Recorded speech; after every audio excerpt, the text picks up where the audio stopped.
बड़ी खबर के साथ बुलेटिन की शुरुआत करते हैं। सबसे पहले आपको बताएं कि मध्य प्रदेश में एक बार फिर से कई दिनों के अंतराल के बाद मानसून सक्रिय हो गया है। शनिवार को राज्य के कई हिस्सों में हल्की बारिश हुई, जिससे कि पारा नीचे चला गया। लोगों को उमस और गर्मी से भी निजात मिली है। मौसम काफी ठंडा हो गया। मौसम विभाग ने मालवा अंचल में भारी बारिश की संभावना जाहिर की है। वहीं मौसम की अगर बात कर ली जाए भोपाल की माने तो एमपी में 17 जुलाई तक तेज बारिश होने के आसार हैं। गौरतलब है कि मानसून जून के दूसरे सप्ताह में ही मध्य प्रदेश में आमद दे दी थी। शुरुआती कुछ दिन की अगर बात कर ली जाए पूरे प्रदेश में मानसून छाया रहा, लेकिन इसके बाद बारिश नहीं हुई। अब बंगाल की खाड़ी से सिस्टम बनने से भोपाल, इंदौर सहित पूरे प्रदेश में तेज बारिश होने के आसार व्यक्त किए जा रहे हैं। पूर्वी मध्य प्रदेश के शहडोल और जबलपुर संभाग के जो जिले हैं वहां पर आने वाले 2 से 3 दिनों में बरसात की गतिविधियां अच्छी हमें देखने को मिलेंगी। वहीं पश्चिमी मध्य प्रदेश में विशेषकर मालवा का जो बेल्ट है, इंदौर संभाग और उज्जैन संभाग के जिले जिसमें विशेषकर आते हैं, वहां पर 3 से 4 दिन तक मानसून की गतिविधियां सक्रिय रहेंगी और इन इलाकों में कहीं कहीं पर भारी वर्षा की संभावना भी रहेगी 48 घंटों के अंदर अंदर। प्रमोद जी मीडिया रिपोर्टर तमाम जानकारी के साथ लाइव जुड़ गए हैं। प्रमोद, मध्य प्रदेश में मानसून सक्रिय हो गया है, जहां पर लोगों को गर्मी से निजात मिली, वहीं पर कई दिक्कतें भी आ रही हैं लोगों को, क्योंकि कुछ ऐसे कॉलोनियां हैं जहां पर सड़कें कच्ची हैं, जल जमाव हो रहा है, लोगों के सामने समस्याएं खड़ी हो रही हैं। कैसी परिस्थिति? देखिए, मौसम विभाग का जो अलर्ट है वो चिंता बढ़ा रहा है। रीवा, शहडोल, भोपाल, इसके अलावा हम बात करें तो उज्जैन जैसे संभाग है, यहाँ पर गरज चमक के साथ बिजली गिर सकती है आगामी 2 दिनों में। मौसम विभाग ने पूर्वानुमान जारी किया है।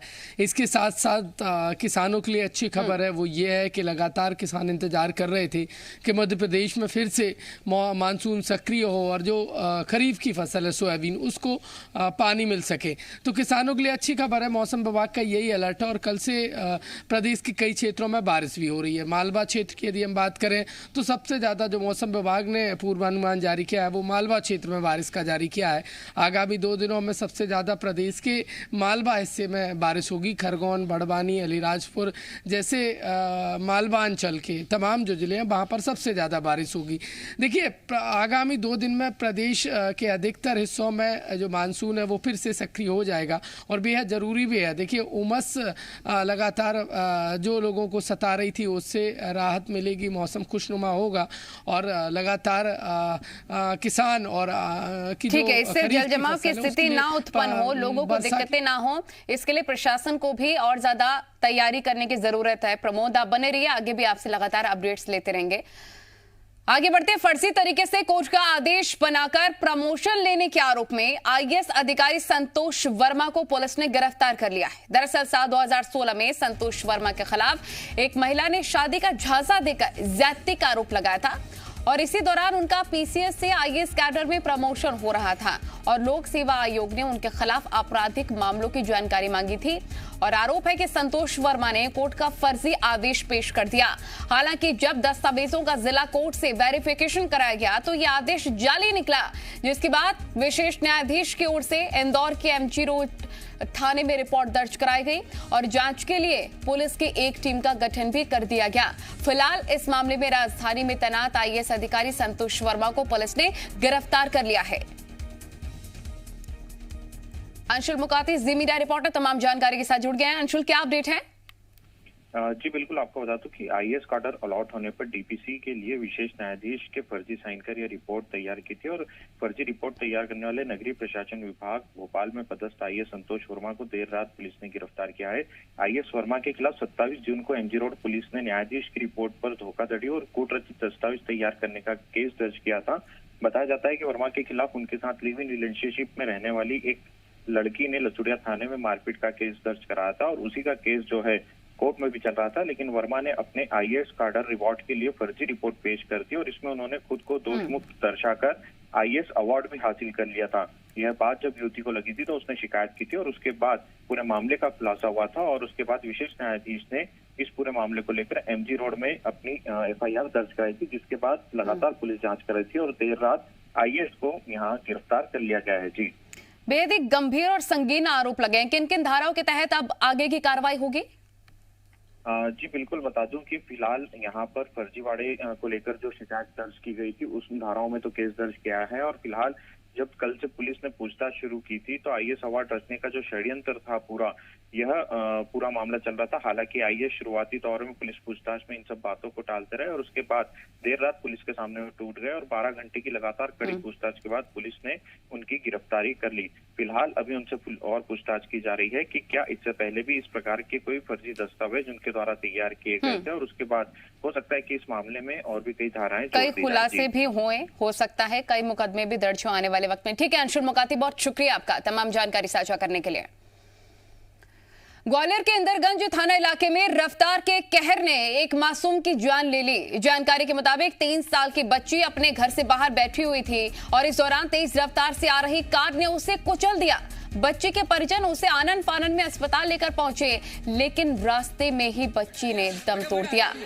कार सवार युवक नशे में धुत बताया जा रहा है। हादसे के बाद आरोपी कार को लॉक करके फरार हो गया, जिसके बाद आक्रोशित लोगों ने कार में तोड़फोड़ कर दी।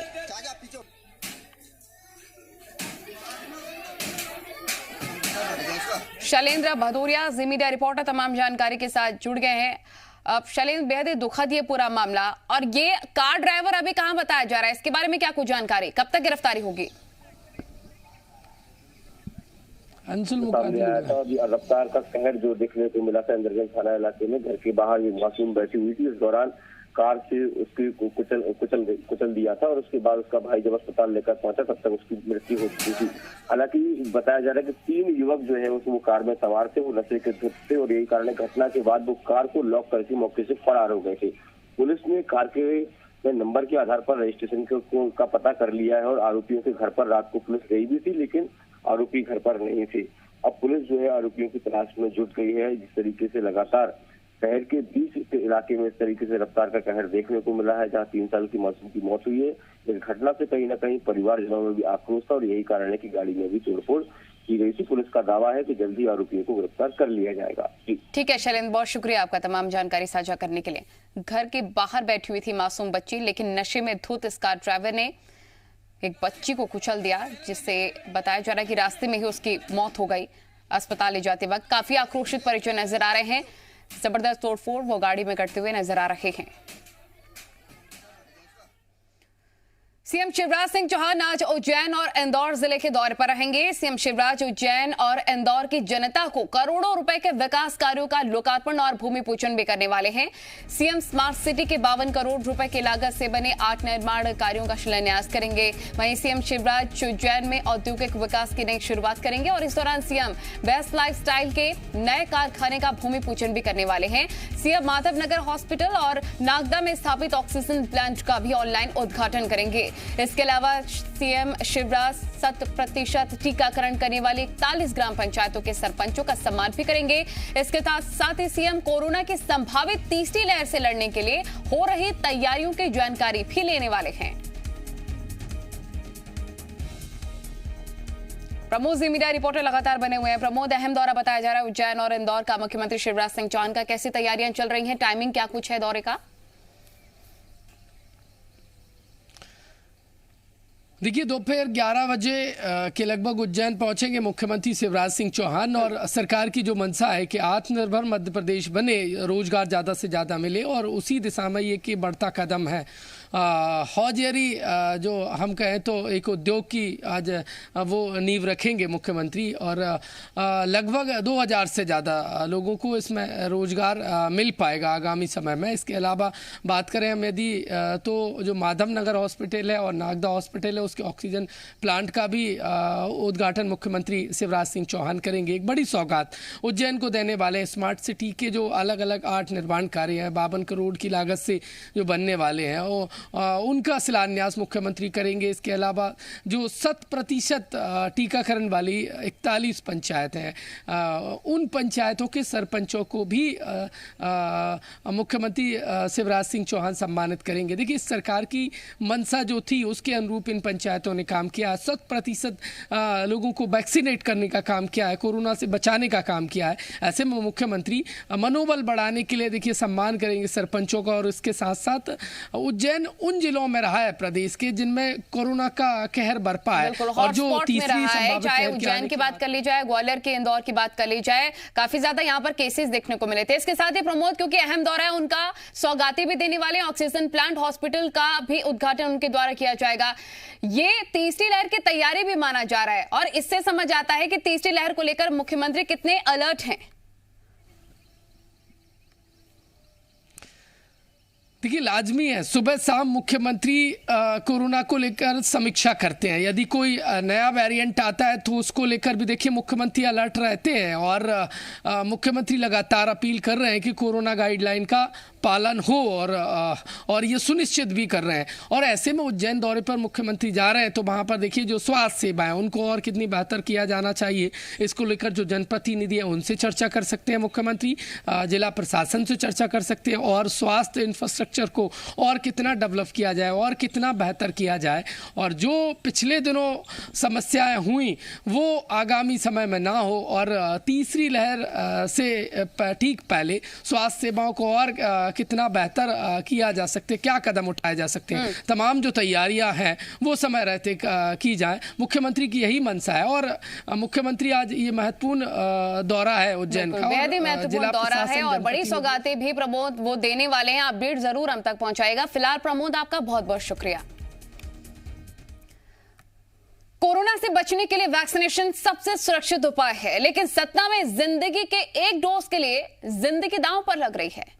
वैक्सीनेशन सेंटरों पर भीड़ देखने को मिल रही है, गाइडलाइन का उल्लंघन होता नजर आ रहा है। वैक्सीनेशन सेंटरों पर जहां लोगों की भीड़ उमड़ रही है, वहीं खुद की जान जोखिम में डालकर लोग मारामारी पर उतारू नजर आए हैं।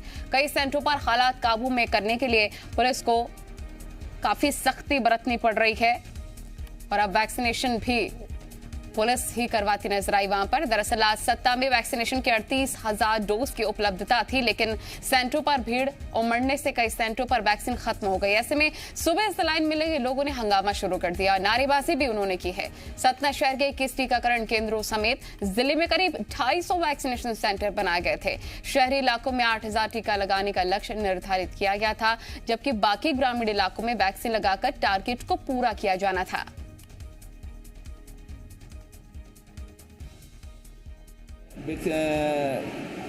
वैक्सीनेशन हो रहा है, पर्याप्त उपलब्धता नहीं है ना। जुलाई के लास्ट तक पर्याप्त उपलब्धता होने की संभावना है। आप सबको मालूम है 1 अरब 45 करोड़ आबादी है, उस हिसाब से एक साथ उत्पादन करना बनाना संभव नहीं है। जैसे जैसे बन रहे जनसंख्या के आधार पर पूरे प्रदेशों को भेजा जा रहा है। राजधानी भोपाल में क्लब और बार में खुलेआम कोरोना गाइडलाइन की धज्जियां उड़ाई जा रही है। शहर के बीचों बीच संचालित हो रहे क्लब बार को न तो कोरोना की चिंता है, न ही प्रशासन की चेतावनी का डर है। बार के अंदर सोशल डिस्टेंसिंग का पालन नहीं किया जा रहा, न ही लोग मास्क लगाते नजर आ रहे हैं। आपको बताएं कि प्रशासन ने चेतावनी भी दी थी कि अगर कोरोना गाइडलाइन का पालन नहीं किया गया तो दुकान, शोरूम, बार सील कर दिए जाएंगे।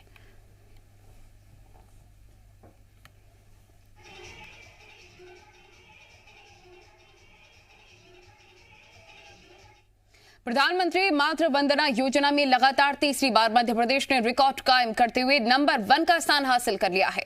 योजना के तहत 21 जून 2021 तक प्रदेश में 23,07,880 गर्भवती महिलाओं को 991 करोड़ 89 लाख रुपए का भुगतान किया गया। योजना में प्रदेश के लिए निर्धारित लक्ष्य से 148% उपलब्धि दर्ज कराई गई। दूसरे नंबर पर हिमाचल प्रदेश, तीसरे नंबर पर आंध्र प्रदेश रहा। आपको बताएं कि योजना में मध्य प्रदेश पिछले 3 साल से पूरे देश में प्रथम स्थान पर है। योजना का उद्देश्य मातृ मृत्यु दर में कमी लाना, गर्भवती महिलाओं और माताओं के स्वास्थ्य में सुधार लाना है।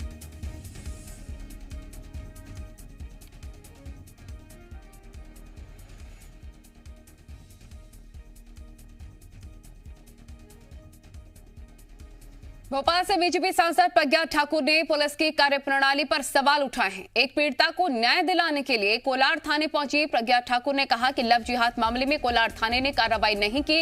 इसके साथ ही उन्होंने कहा कि छेड़खानी, लव जिहाद, ट्रिपल तलाक के मामलों में थाने में सही से सुनवाई नहीं होती है।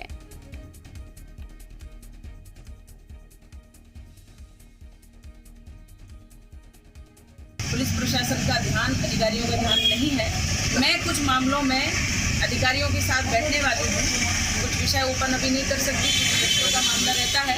मैं पुलिस प्रशासन के साथ बैठने वाली हूँ। मैं डीजीपी के से अभी चर्चा करूँगी और कुछ मामले ठीक करवाना है और कम से कम कार्रवाइयाँ हों। संवेदनशील मामले हैं, इनमें किसी भी प्रकार से ढिलाई न हो। कटनी को जल्द ही एम्स की सौगात मिल सकती है। बीजेपी प्रदेश अध्यक्ष वी डी शर्मा ने अपने संसदीय क्षेत्र में मेडिकल कॉलेज खोले जाने की मांग को लेकर केंद्रीय स्वास्थ्य मंत्री मनसुख मंडाविया को लेटर लिखा और पत्र में वी डी शर्मा ने लिखा कि खजुराहो विश्व प्रसिद्ध ऐतिहासिक पर्यटन स्थल है। इसके बावजूद यहां उच्च स्वास्थ्य सुविधाओं का अभाव है। जरूरत पड़ने पर यहां के लोगों को भोपाल या दिल्ली जाना पड़ता है। उन्होंने लिखा कि खजुराहो संसदीय क्षेत्र में कटनी बड़ा व्यावसायिक शहर है। इसके बावजूद यहां आसपास 100 किलोमीटर तक कोई बड़ा अस्पताल या स्तरीय स्वास्थ्य सुविधाएं नहीं है। जिले के लोगों को स्वास्थ्य सेवाओं के लिए जबलपुर जाना पड़ता है और इसलिए कटनी में मेडिकल कॉलेज खोला जाना आवश्यक है। वहीं वी डी शर्मा ने केंद्रीय नागरिक उड्डयन मंत्री को भी लेटर लिखा जिसमें उन्होंने लिखा कि खजुराहो सीधी और नियमित उड़ान सेवाओं से नहीं जुड़ा है। ऐसे में यहां आने वाले पर्यटकों को असुविधा होती है। उन्होंने मांग की है कि खजुराहो को रीजनल कनेक्टिविटी स्कीम से जुड़े हुए दिल्ली, मुंबई और वाराणसी से सीधी विमान सेवा शुरू की जाए।